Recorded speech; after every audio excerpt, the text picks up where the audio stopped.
This post is about Janelle Brown and the fact that she is often really quiet when she's with others, and then in the confessional, she speaks more freely.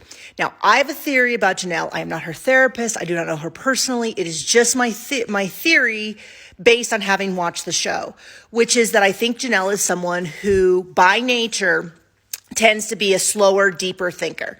For those of you who don't know, one of my daytime jobs is that I do Clifton Strengths, Strength Finder training. And one of the strengths, there's a couple different strengths, but one of them is called intellection.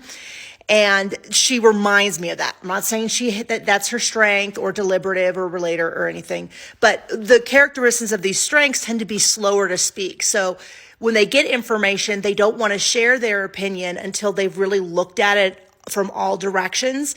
You probably know people like this. If you've met people who tend to, you ask them a question and they say, let me get back to you tomorrow, and they come back with a really deep, thorough answer. A lot of times these are the people who say, man, I've been thinking about what you said all week and I have something to add, or the joke about 3 days later, you have the perfect comeback. A lot of that is that deep, slow thinking that can only happen when you have quiet time.